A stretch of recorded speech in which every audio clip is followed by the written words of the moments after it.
The first time 6-year-old Maris giggled about the male lady, the sound cut through the quiet morning like a bell in an empty church. Her father, Callan Ward, had been standing on the porch with a mug of cooling coffee, his eyes distant the way they often were these days. Life had been heavy on his shoulders since the accident 2 years ago, the kind of weight that bent a man's spirit long before it bent his back. But that morning, as the sun painted soft gold across their little street, Maris tugged his sleeve and whispered with playful mischief, "Daddy, the mail lady always smiles at you." Callan blinked, confused at first, then followed his daughter's pointing finger down the sidewalk.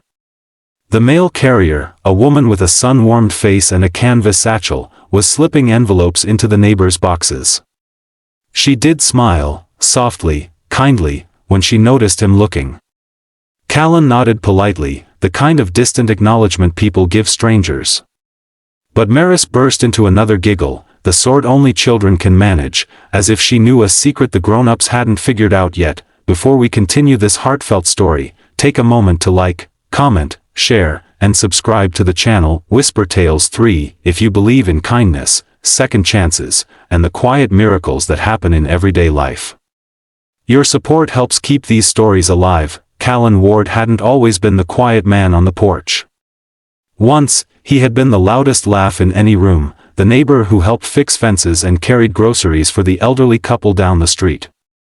But after the accident that took his wife, Sorel, a quiet fog settled over him.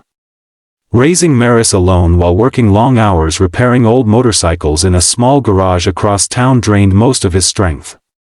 The world kept moving, but Callan often felt like he was watching it from far away, like someone standing outside a window of his own life. Still, every morning he waited with Maris on the porch before work and school.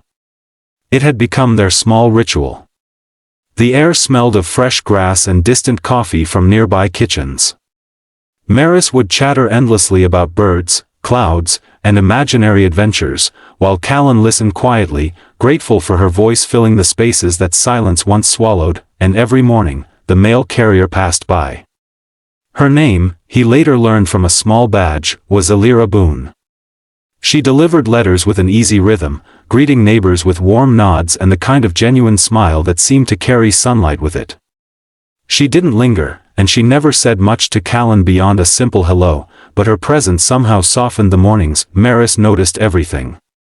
Children always do.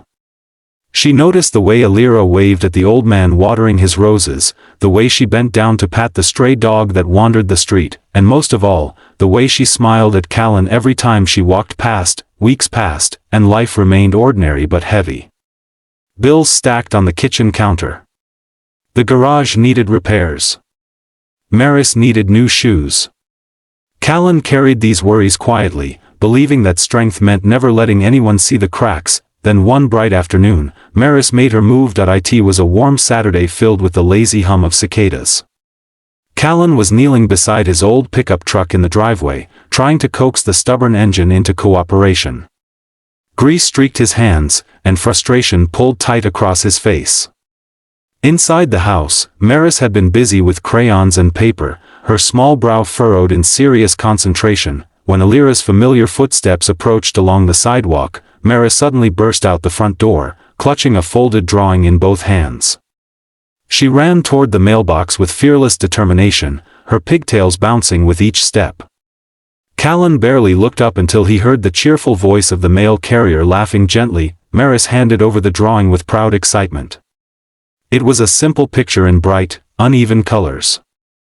A little girl, a tall man, and a woman with a big yellow sun above their heads. The 3 stick figures were holding hands. Above them, written in wobbly letters, were the words, "Smiles make Daddy less sad." Elira's expression softened as she studied the drawing. Something in her eyes changed, something deeper than polite friendliness.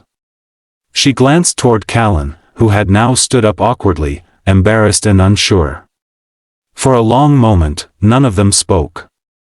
The quiet street seemed to pause, as if even the breeze wanted to hear what might happen next. From that day on, something shifted. Elira began leaving small notes tucked between the mail.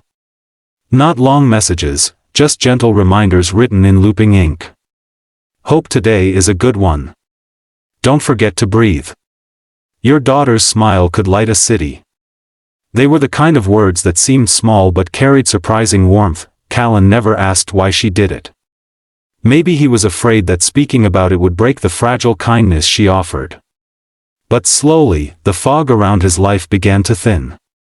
He started fixing more bikes at the garage, taking on extra work. He laughed a little more at Maris's jokes. And each morning on the porch, he found himself waiting not just for the mail, but for that quiet smile. Months rolled by like gentle waves. Summer drifted into early autumn. Leaves scattered gold across the sidewalks, and the air grew crisp. By then, Elira had become a familiar friend in the rhythm of their days. She sometimes stayed for a few minutes to talk with Maris about school or watch the neighborhood squirrels dart between trees. One afternoon, Callan realized something surprising. The heavy ache he carried since Sorel's passing had not disappeared, but it no longer felt like chains around his chest. Instead, it felt like a memory he could carry without collapsing under it, and he knew who to thank. As the sun dipped low that evening, Callan stood on the porch again with Maris beside him. The golden light of late afternoon stretched across the street like a warm blanket. When Elira approached, her familiar smile appeared, but this time Callan stepped forward before she could pass. He didn't say much. Words had never been his strongest tool. But he thanked her quietly for the notes, for the smiles, for the way she had unknowingly helped a broken father find his way back to life. Elira looked surprised, then deeply moved. And Maris, standing proudly between them, grinned as if she had planned everything all along. If this story has touched your heart even a little, please take a moment to like, comment, share, and support the channel. Whisper Tales 3. Stories like this remind us that even the smallest acts of kindness can change someone's world. And before we reach the final moment of this story, here's a special request. Comment the word kindness below if you believe one small smile can change a life, because sometimes, healing doesn't come from grand gestures or dramatic miracles. Sometimes it comes from a child's innocent drawing, a stranger's gentle smile, and the quiet courage to care about someone who thinks they've been forgotten. And on that bright street, in the warm glow of an ordinary day, Callan Ward realized something beautiful. His daughter hadn't just noticed a smile. At home, mornings became sacred. Despite working through the night, he forced himself awake to walk Alina to school. The sun rising over the city painted everything in warm colors that contrasted sharply with the cold nights he spent cleaning. He watched her backpack bounce with every step, her laughter echoing against sidewalks still damp from dawn. Those moments reminded him why he kept going, yet exhaustion slowly carved lines into his face. Sleep became fragmented, scattered into short naps stolen between responsibilities. His hands grew rough from chemicals, and his back ached from pushing heavy equipment across endless corridors. Still, he never complained. One particular morning changed everything. The city was bright, sunlight stretching across the glass walls of the corporate building where he worked.